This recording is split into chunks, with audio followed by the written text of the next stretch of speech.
કરવામાં આવી હતી। આખી રાત દરમિયાન વિસ્તારની અંદર કોમ્બિંગ કરીને જે લોકો દ્વારા પોતાના ઘરોની બાલ્કની, ટેરેસ પરથી અને અલગ અલગ જગ્યા પરથી જે પથ્થરમારો કરવામાં આવ્યો હતો તે સૌ લોકોને ડ્રોન, સીસીટીવી અને અન્ય વિડીયોના વિઝ્યુઅલ્સના માધ્યમથી ધરપકડ કરવામાં આવી છે। ખાસ કરીને આખી રાત સુરત પોલીસની બધી જ ટીમો દ્વારા ખૂબ મહેનત કરીને આ તમામ લોકોને પકડવામાં આવ્યા છે। અનેક લોકો પોતાના ઘરની બહાર દરવાજામાં લોક લગાડીને અંદર છુપાયેલા હતા, કોઈક પડદાની પાછળ તો કોઈક ઉપર અભરાઈ પર બી છુપાયેલું પોલીસે પકડ્યું છે। આ બધા જ કિસ્સાને જોતા જોતા સાથે સુરત પોલીસને ખાસ સૂચન કરવામાં આવ્યું છે અને પોલીસ દ્વારા બી આ બાબતની ખૂબ જ ગંભીરતાપૂર્વક ધ્યાન આપવામાં આવ્યું છે કે પથ્થર મારનાર એ કોઈ બી વ્યક્તિ હોય એ માત્ર કાનૂની ગુનેગાર નથી, પરંતુ સમાજનો બી ખૂબ મોટો ગુનેગાર છે। પરંતુ એની સાથે સાથે પોલીસ કમિશનર શ્રી દ્વારા એમની આખી ટીમને પહેલા જ ખાસ સૂચના આપવામાં આવી હતી અને આજે ફરી સૂચના આપવામાં આવી કે કોઈ બી વ્યક્તિ ભૂલથી બી એક બી બેગુનાહ વ્યક્તિ આમાં ફસાવો ના જોઈએ। સુરત શહેર પોલીસ ટીમ દ્વારા એ બાબતની બી ગંભીરતાપૂર્વક ધ્યાન રાખવામાં આવ્યું છે। આજે તમામ સમાજના લોકોને અલગ અલગ ગ્રુપોમાં જે લોકો આવ્યા છે તે સૌ લોકોને મળ્યા છીએ અને સૌ લોકોને 100% વિશ્વાસ અપાવ્યો છે કે આપણું રાજ્ય ગુજરાત રાજ્ય, આપણું ગુજરાતે અને આપણા ગુજરાતે માત્ર ગુજરાતમાં જન્મેલા બાળકને જ નહીં, પરંતુ દેશના તમામ યુવાનો જેને પોતાના પરિવાર માટે સપના જોયા હોય, જેને પોતાના પરિવારને આગળ વધારવા માટે રાત દિવસ મહેનત કરવી હોય, એવા લાખો કરોડો યુવાઓને રોજગારી આપવા વાળું આપણું રાજ્ય, એમાં કોઈ બી પ્રકારની શાંતિ દોલવાની પ્રયત્ન કરનાર લોકોને સાખી ના લેવાય અને એ લોકો પર કડકમાં કડક પગલા ભરવા એ ખૂબ જરૂરી છે અને એ જ કાર્ય સુરત પોલીસ દ્વારા કરવામાં આવે છે। ગણપતિજીની પૂજા અર્ચના કરવું એ આપણા બધાનો હક છે। આપણા સૌની જીવાદોરી, આપણા સૌનું આસ્થાનું કેન્દ્ર એ ગણપતિજીની સ્થાપના 10 દિવસ માટે થતી હોય છે, પરંતુ મહિનાઓ પહેલાથી અલગ અલગ મંડળો ગણપતિજીના આગમન માટે તૈયારીઓ કરતા હોય છે। લોકો પરિવારજનો જોડે જ્યારે ગણપતિજીના વિસર્જન થાય ને તો આંખોમાંથી આંસુ હોતા હોય છે।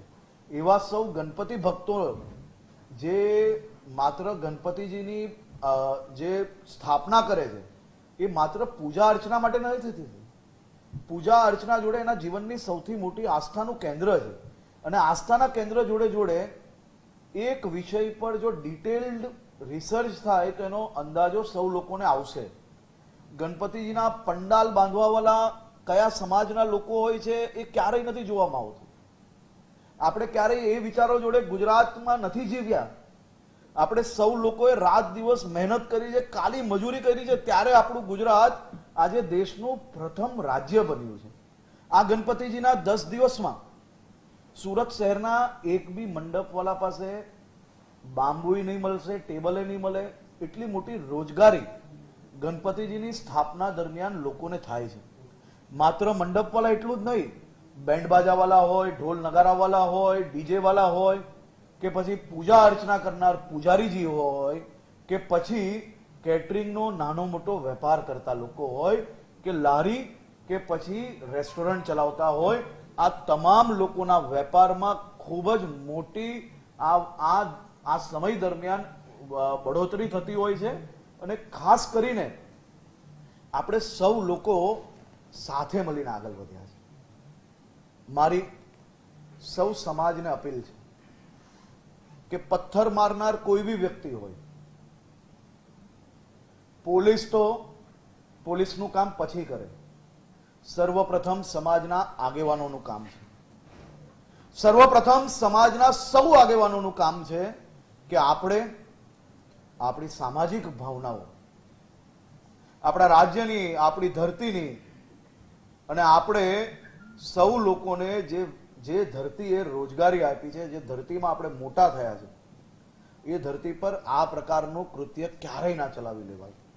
પોલીસ દ્વારા સંપૂર્ણ કાયદાકીય રીતે અને કાયદામાં કોઈ બી પ્રકારની છૂટછાટ ના રહે તે પ્રકારે કામગીરી કરવામાં આવી છે. અને આ બાબતે તપાસ હજી બી ચાલુ છે. જે કોઈ લોકો બાકી હશે તેને બી પકડવામાં આવશે, પરંતુ કોઈ બી બેગુનાહમાં ના ફસાય તેની બી ચિંતા જરૂરથી પોલીસ દ્વારા કરવામાં આવી છે અને હજી બી કરવામાં આવશે. આભાર. હર્ષભાઈ, જે 6 છોકરાઓ પકડાયા છે એની પૂછપરછમાં કઈ નીકળ્યું છે? પૂર્વયોજિત કાવતરું હોય, ષડયંત્ર હોય એવું? એ 6 છોકરાઓ માટેનો બી વિષય પોલીસ દ્વારા ડિટેલ્ડ ઇન્વેસ્ટિગેશન કરવામાં આવ્યું છે. આજે કોર્ટમાં જ્યારે હાજર કરવાના છે તે પહેલા જે તપાસનો વિષય છે એના મુદ્દાઓ હમણાં મારે ડિક્લેર કરવા એ યોગ્ય નથી. એ બાબતની સંપૂર્ણ માહિતી કોર્ટના જ્યારે આ સૌ આરોપીઓને લઈ જશે ત્યારે સરકારી વકીલ, પોલીસ દ્વારા જે વિષયો મુકાયેલા છે એ સૌ લોકોના ધ્યાન પર આપવામાં આવશે, કારણ કે પહેલાથી આ વિષયો ડિક્લેર કરવા એ યોગ્ય નથી. મેં બહુ ક્લિયર કહ્યું છે કે કોઈ બી પથ્થર ફેંકનાર વ્યક્તિ એ માત્ર કાયદાકીય ગુનેગાર નથી, એ સૌથી મોટો સામાજિક ગુનેગાર છે. કોઈ બી સમાજ ના હોય, આની અંદર કોઈ બી પ્રકારની લાગણી, કોઈ બી પ્રકારનું દયા એ હોય જ ના શકે. પથ્થર ફેંકવું અને પથ્થર ફેંકવાનો વિચાર બી કઈ રીતે આવી શકે? મારી તો ખાસ કરીને સમાજને અપીલ છે કે આ પ્રકારના યુવાનોને સાચી દિશા આપવી જોઈએ. આપણી જવાબદારી છે.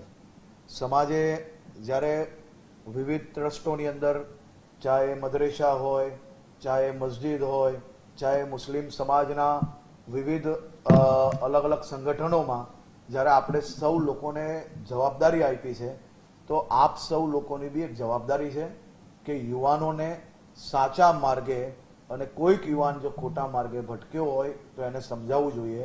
હું ફરી કહું છું, પથ્થર કોઈ બી જગ્યા પર ફેંકનાર કોઈ બી સમાજનો વ્યક્તિ હોય અમે છોડતા નથી.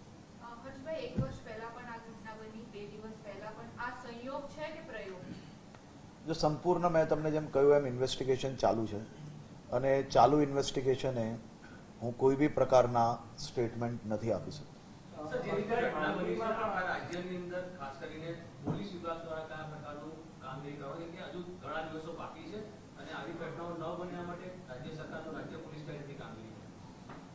આ આપણું ગુજરાત રાજ્ય છે, સૌ સમાજ સાથે મળીને બધા જ ઉત્સવ મનાવતું આવ્યું છે.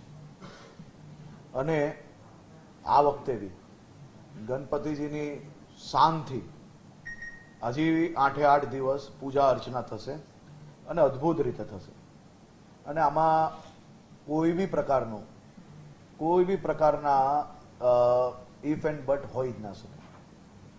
ગણપતિજીની સ્થાપનાથી લઈને વિસર્જન તક એ ગુજરાતની અંદર દિવાળીના તહેવાર જેવા દિવસ કહેવાય. સાહેબ, હજારો ઘરોમાં, સુરત શહેરની કદાચ જ કોઈ ગલી એવી હશે જ્યાં એક ગલીમાં 2-2, 5-5 ગણપતિજીની સ્થાપના ના થતી હોય. હજારો મંડળો દ્વારા ગણપતિજીની પૂજા અર્ચના કરવામાં આવે અને શું ઉત્સાહપૂર્વક, શું ભાવનાત્મક રીતે આ પૂજા અર્ચના કરવામાં આવે છે. અને સૌ ગણેશ ભક્તોને બી હું ખૂબ ખૂબ શુભકામનાઓ આપું છું. આ આખી ગણેશ ચતુર્થી આપ સૌ લોકોના જીવનમાં વધુમાં વધુ ખુશાલી લાવે, સૌ સમાજને સૌ પરિવારોને આ ગણેશ ચતુર્થીના પાવન પર્વના જે તહેવાર છે તે નિમિત્તે બધાના જ ઘરોમાં ખુશી આવે તેવી હું ભગવાન શ્રી ગણેશજીના ચરણોમાં પ્રાર્થના કરું છું.